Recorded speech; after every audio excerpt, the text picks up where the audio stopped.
My name is Andy Reid, and this is the Alchemicast right here on Alchemical Records, where we listen to musicians from around the world who have a connection to the DMV and give them a chance to talk about what they've been working on and anything that's going on in their lives that they really just want to verbalize.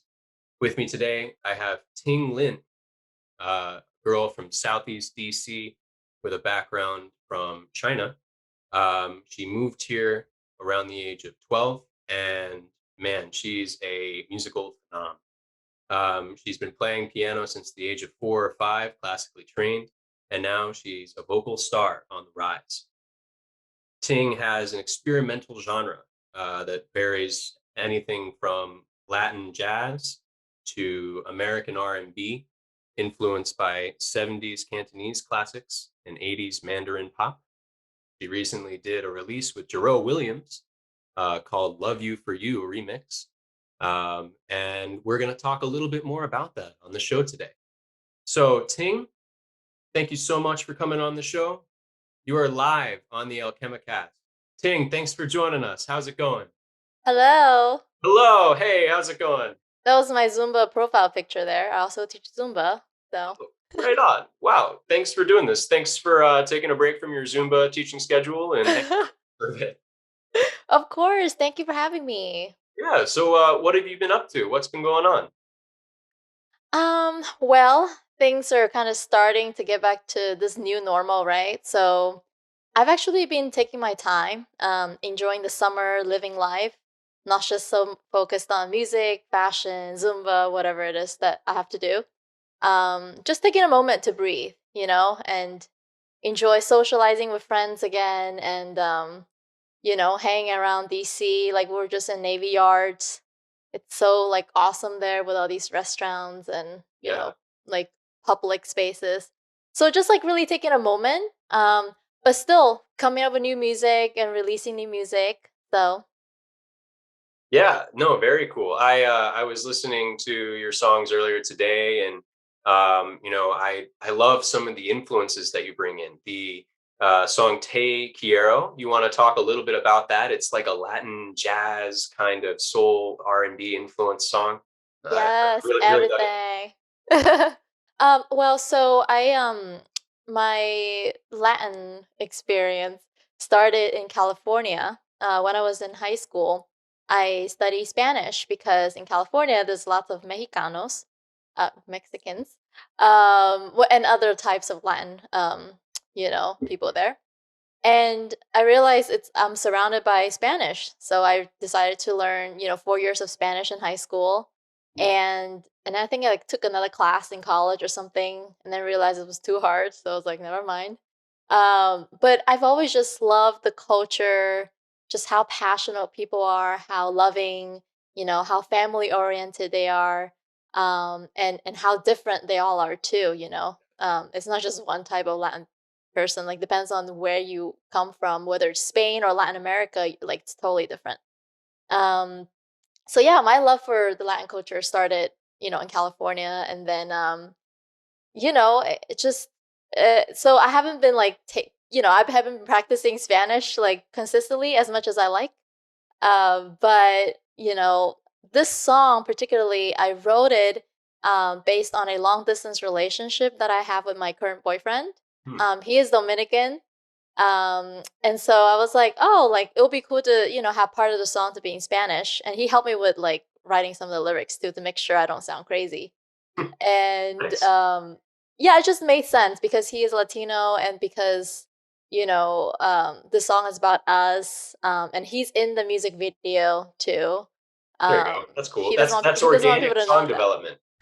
Yeah, he doesn't want people to know that. But if you guys want him to be your extra in your music video, let me know.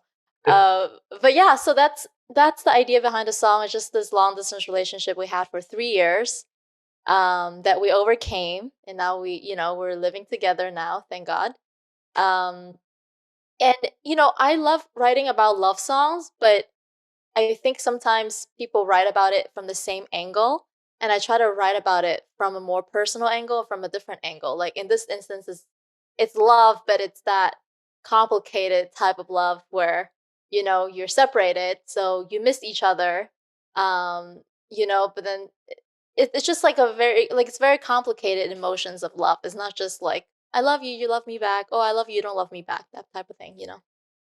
Yeah, you have lived in a number of cities and have been exposed to a range of experiences. And I'm sure that plays into your music, especially when you're writing lyrics. You have a Mhm. variety of stories to tell, Yeah. sometimes in other languages, like this song Te Quiero in Spanish. Right. You've also written a song in Chinese. Yep. Yeah, what can you Uh, tell us about that? well, I wrote two songs in Chinese actually. So when we say Chinese, it's not really a language. It's not a spoken language. It's more like a written language, Chinese.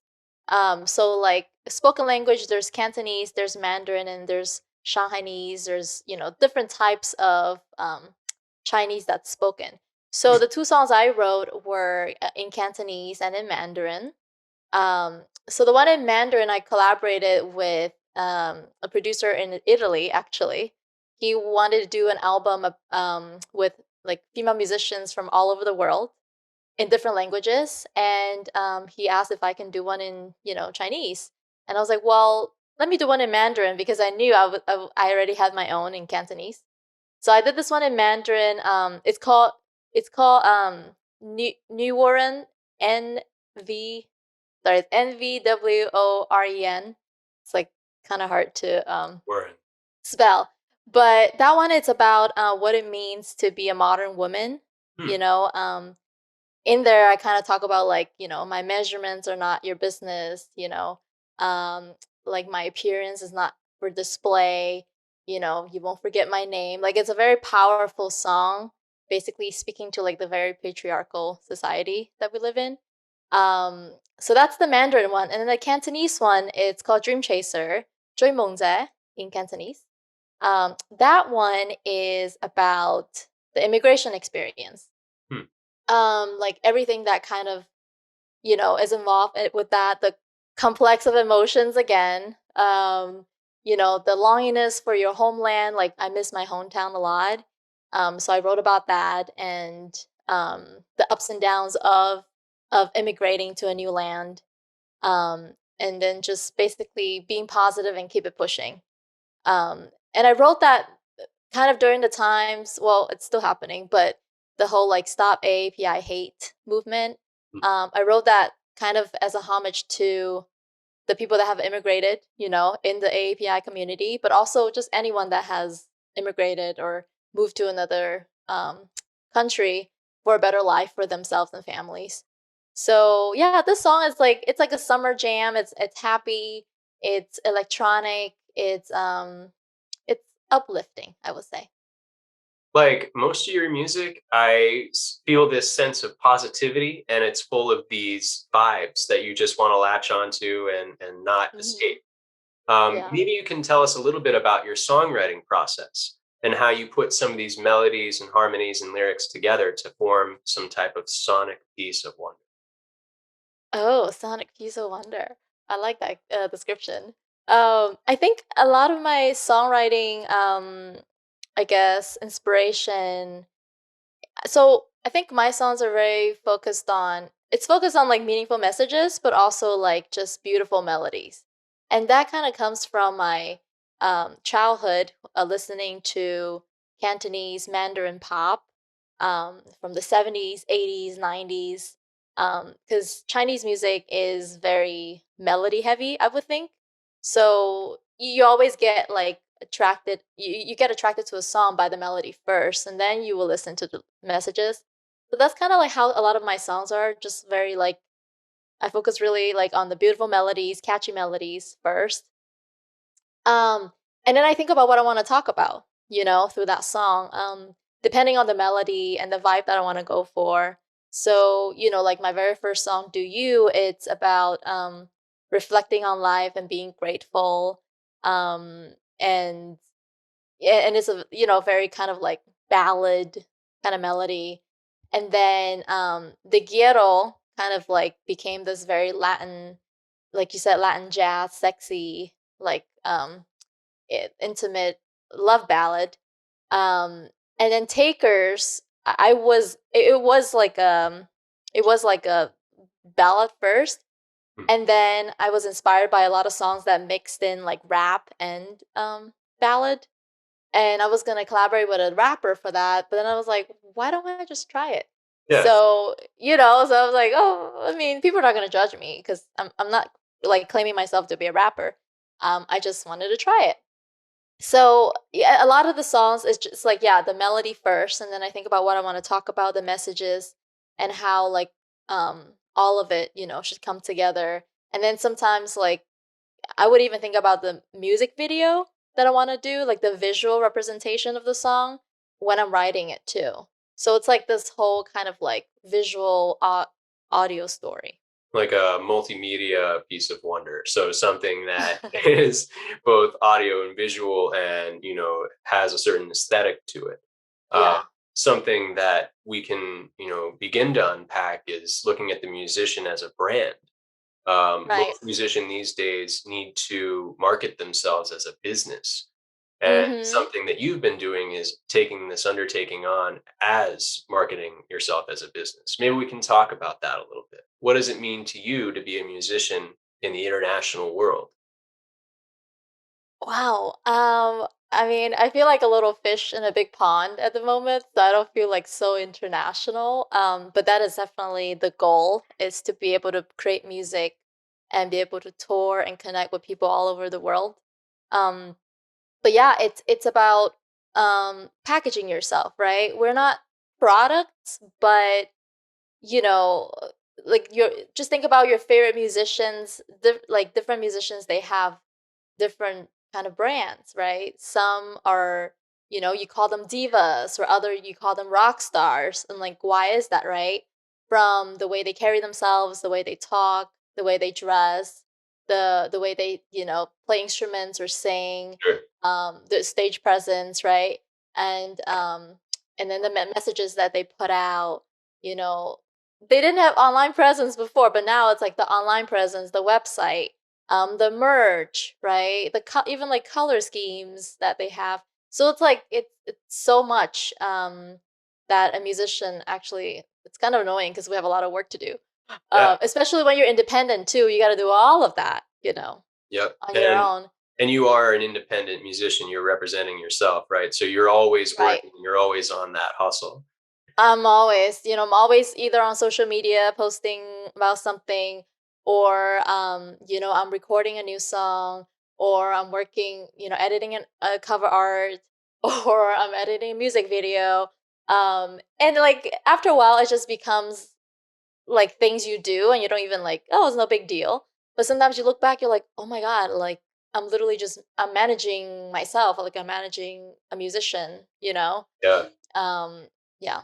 Which is, someone's job title. That Right. when you get management or, when you seek representation, that is someone's responsibility is to look after you. Like you have someone for booking, you have someone for talent, you have someone, that manages that part of your life. And when you're representing yourself, you have to take on that role. You have to wear Yep. a hat that should belong to someone else.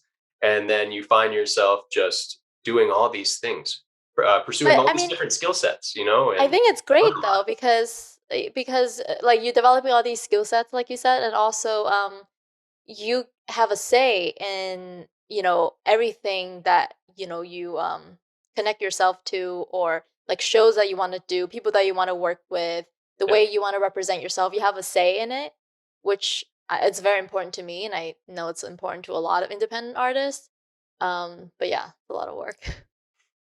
Yeah, and you are definitely a hard worker. I said in your introduction a little bit about how you've been playing piano since the age of 4, 5. Yeah. Wow, that's some diligence. What was that like? What can you remember? Well, so I mean, it's not entirely true that I've been playing this whole time. I played it from 4 and 5 to about 14, 15. So about 10 years, I would say. That was brutal. For anyone that has learned instruments, especially piano, they would know that the amount of discipline and hard work and determination that it takes to play piano. and master it, it is a lot, especially for a child. Unreal. Um, Yeah. I mean, I appreciate the fact that I had that as a foundation, though. You know, that was my Yeah. music foundation, and it's solid. But I would say, you know, I'm home every day, like practicing piano, and then on the weekends, piano lessons, and then every month there's tests and recitals and performances, and so it's a career. And when I came to America, when I was going to high school in LA, I realized I didn't want that to be my life anymore. I didn't want that to be, you know, everyday thing. So I took a break from that, and then I started doing vocal lessons Hmm. because I've always sang before, like at karaoke and stuff. You know, like for Asians, that's a huge thing. But it's different from like actually having a little bit more training. So in high school, I took a break from piano. I took up singing lessons, and you know, eventually I didn't major in music, but music has always just been a part of my life. So you know, that will never change. Yeah, and it sounds like, like most musicians, music is our first language. That Yeah. sometimes when we don't know how to express ourselves, we grab an instrument, and that Hmm. is the vehicle for our emotions to transmit themselves to our listeners. That's right. Something that I'd like to talk about in a bit here is about your relationship to your music. How has it grown since you first started? And, what are you trying to accomplish as a musician? So right. So it started with classical piano, and then you know, vocal training was more like Broadway, jazz, some opera, some classical too. And I always just thought like music had to be like those things, right? You're either one or the other. But as I have evolved as a person and as a musician, and as I have watched how other people, you know, other musicians have their careers, independent musicians having their careers, I realized that I don't have to be one thing. Yeah. So I've always just been like a pianist and a singer, and I never thought I would be a songwriter because I told myself I wasn't one. You know, I was like, why do I even bother? My songs, the songs that I write sound like everyone else's, you know? And so I just didn't do it. And then one day, when I was in New York and I was just jamming with a guitarist friend, um, he was just drumming, and I just started humming things and saying things, and that's kind of how the songwriting journey started. Um, so it's crazy that I'm calling myself a songwriter right now because like it's crazy. But I guess it shows that it's always been in me. I was the one that told myself I couldn't do it. So a big lesson to learn there. Um and yeah, songwriting, and then also just experimenting with different styles, like kind of not putting myself in a box saying I Yeah. have to be this one thing. Um just kind of being brave and just trying out different styles even if I suck. It is what it is. At least I tried, and it's just very liberating, I would say. And then you know, and then like the music videos, like you know, creating those and like kind of creatively directing those, like bringing those ideas to the videographers, collaborating with them, acting, dancing. So I feel like as a musician I've evolved to be not just one thing, and definitely being a more multi-talented entertainer than just a singer or pianist, you know, that type of thing. And I just find it very liberating to just write whatever I want and try whatever styles and putting it out there. And I guess my goal with music is just breaking boundaries, you Mhm. know, boundaries set by the industry, especially that Pushing you have to be limits. this one thing, pushing limits. Um, and I want to share music as art the same way I think about fashion too, because I Mhm. study fashion design and I've always thought of fashion as more art. Just really like sharing this art form of music with people. So breaking boundaries, trying out different things, experimenting, giving them different sounds, surprising them, all of that good stuff. And then also focus on messages that are important. So messages other than love, you know, because I feel like love is like written about so much. not that it's not worth talking about, but there's like so much more, Yeah. you know? So a lot of messages about like social issues I care about, personal experiences that I want to share with people that, to connect with people so that they don't feel alone. And sometimes like educational purposes type Hmm. of thing. You know, some people just don't know, right? Like something like a Cantonese song, people might have the misconception that Chinese music puts you to sleep, right? Well, here's a Cantonese song that's like a EDM, Yeah. you know, summer jam. Gets you moving. So Yeah. yeah, that's where I want to go with music. Well, thank you for sharing that. I Of course. feel as if watching you grow objectively, from where you started to where you are now, it just required a lot of hard work and paying attention to yourself Mm-hmm. and allowing yourself to grow and mess up. Sometimes Yeah. it's not easy to be patient with yourself, and when you don't get it on that first try, or you keep struggling with takes, you just got to be able to do it again and again and again. And that's Yeah. what being a musician is kind of all about, is the repetitive nature of learning and muscle memory and getting frustrated and being cool with it. We're constantly pushing the limits of cool when we play. That's right. And It, trying not to be a perfectionist. yeah, exactly, right? That it I'm a can't be recovering perfect. perfectionist. I'm like, it's not perfect. But now I just learn if it's good enough, if I approve, I think it's good, put it out there. Yeah, Someone else might not think it's good enough, but hey, opinion is, it's personal. it So is. It is what it is. And now it is a great time to play a game I like to call this or that. Are you ready? no. I'm gonna say two things, this or that, and you just choose Okay. one or none of them and tell me why you made that choice. Okay. Okay? Sure. We're gonna start off with one that's easy. Britney Spears or Christina Aguilera? Christina Aguilera. Ooh, why? um I just admire her as a true like singer, like musician. Like her skills is amazing. I love Britney Spears. I love her songs, but I just think comparatively, like vocal skills, vocal range, technique, everything, Christina is definitely taking the crown on that one. Um, and also how fierce she is, you know? Yeah, I think they're both fierce in their own ways. I thought you were gonna say like, fearful or ferocious or something like that, because I think of both of them and I'm like, they're a little intimidating. Yeah, in a certain light, yeah, like Britney's a little scary. She can be. She can be. I do love a lot of her songs. I mean, I still sing some of songs. Actually, when they were coming up, I just came to America, like Mm. 2003. So I was constantly listening to both of them. But throughout the years, I realized like, Christina Aguilera definitely is vocal hero. So Yeah, true. Okay, the next one, Coke or Pepsi? neither. Why? I'm not a soft drink person.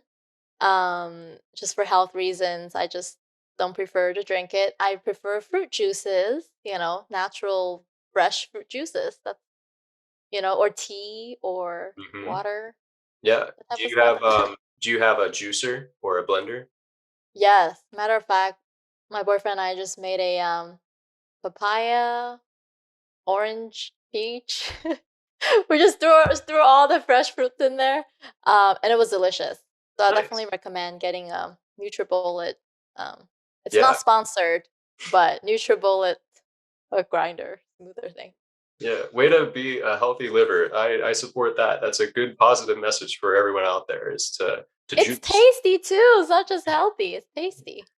That's true. Um, Sneakers or high heels? Oh man, that's a hard one. I mean, any fashion question is hard for me. So I used to be a high heel person. Hmm. Um, I used to wear like 6-inch heels, and there was one time where I changed from a 6-inch heel to a 4-inch heel. Like that was my change of shoes. It wasn't to be more comfortable. It was, changing from heels to heels. But now that I'm in my 30s now, and I kind of like don't care anymore. Um, I've gotten more into Sneakers. Yeah. So I would say I'm in the middle, maybe a little bit towards sneakers. You're finding some new balance in your life, is what it sounds like. Yeah, I'm like, you know what? I'm gonna accept it. I'm 5 feet. It is what it is. I can't fool people and say I'm 5'6" with a 6-inch heel. So Yeah, that's true. accepting Um, yourself for who you are, you know? yeah, yeah. Beach or mountains? Beach. Because I grew up by the beach, actually, in southern China. It's literally like the most south you can get before you hit the water. Um, and yeah, I've just always been a tropical beach water girl. Um, I love hiking in mountains, but sometimes it scares me because I don't know what's in the forest. So, you know, that's why. Yeah, I mean, there could be anything that's in the ocean, but at least you would have some warning first, right? Because you could be on the beach and you would see it coming. I You feel like see it, right? in the mountains, it's a little bit more unsuspecting, like bears or tigers or lions, whatever else is out I there. mean, even Oh squirrels startle me. my. So You got to be on the lookout for those squirrels, definitely. The rodents, they just like. can be feisty. That's true. Yeah, food especially. We got swimming or tennis. Jesus. I guess tennis because I like badminton, so it's similar, right? Swimming, I love being in the water, but I'm not the best swimmer. And if you throw me into like really deep water, I don't know what I would do. Hmm. So I have a fear of like deep water, I would say. So anything land would There's be better. probably some type of metaphor about how you already have taken a dive in the deep end of being a musician Mm. and really like pursuing your career. But then when it comes to swimming, it's just something else you need to work on. You know what I mean? Right. Like Yeah. I struggle with floating. I feel like that comes with just like relaxing and being able to trust the water. Even though I know that Right. I'm buoyant and like I know how the human body can stay afloat, at the same time, it's just hard for me to relax. Yeah, same. So that's going to be something I work on, like being a musician, like getting better at drums, or learning a lick on guitar. That's right. Yep. Okay, we got one last one: Wizard of Okay. Oz or Superman Returns. Oh. I mean, I like them both. They're different types of movies, you know. I love movies because in LA, my stepdad, he's also like a video cameraman and he's Mm. filmed every star that's out there and he always brought us to see the best movies, in the theaters. So I've always loved films. So I have a very wide range of taste for films, I would say. Imaginative, like children's film, like cartoons, to like superheroes, haunted. So like I love all movies. This one's hard to choose. So probably neither. I mean, The Wizard of Oz is like an old school classic, and then you have Superman Returns, which is like kind of older classic, but Older classic. like Yeah, in I mean a the way. classics are always amazing. I mean the classics like because you don't see that again, right? The way it was filmed, like the technique and all that, you don't get that again. So definitely like treasure the classics, but also like welcoming to like all these new technology that's involved with films now, and Yeah. um like also just like different concepts that are being played. Some are futuristic, but you look at it, you're like, oh, that's very real life now, Yeah. so Well, thank you so much for playing this or that. I hope you enjoyed that little segment. of In the course. past, No, that's fun. we've seen some really interesting responses, and I loved hearing a little bit more about your background and some of the stories that you're willing to share. So thank you. Yeah, thank you.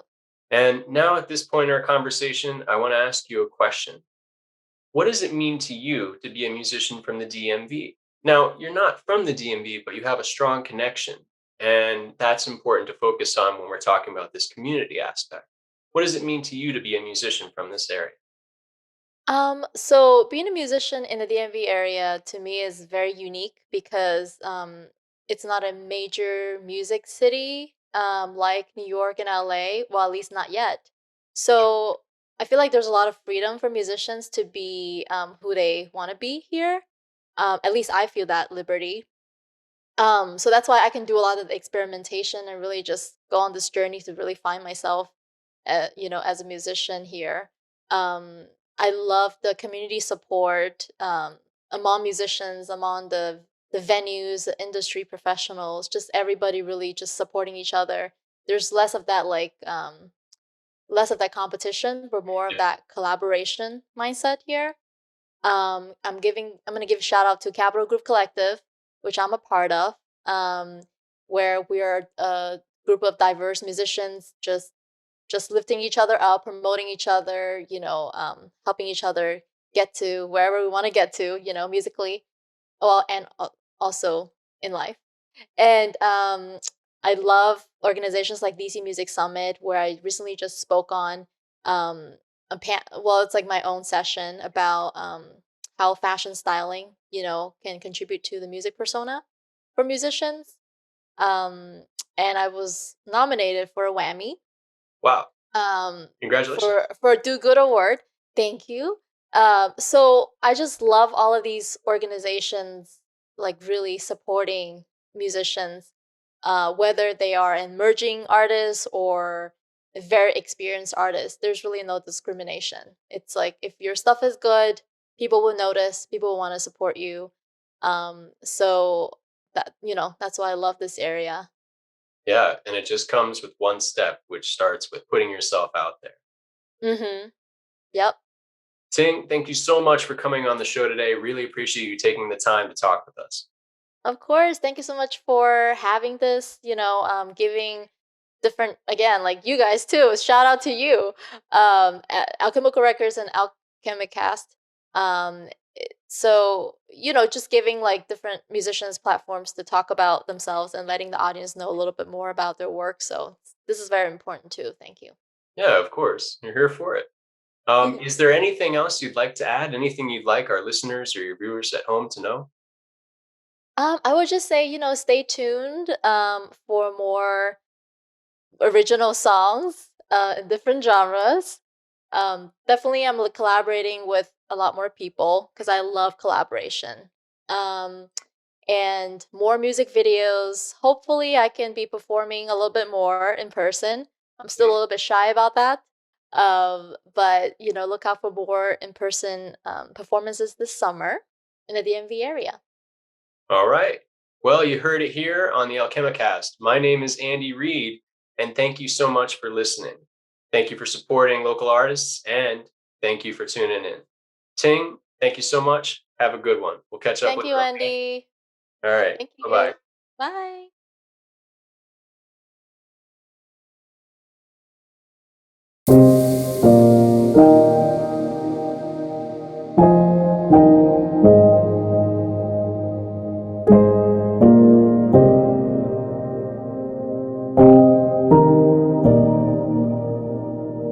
掛念夢裏的故鄉，笑着望手中舊相，願望景象未變樣，快樂記憶的迴響，海落日落在變張，你我漫步開心唱，滿地香味的家常，夜是要着多。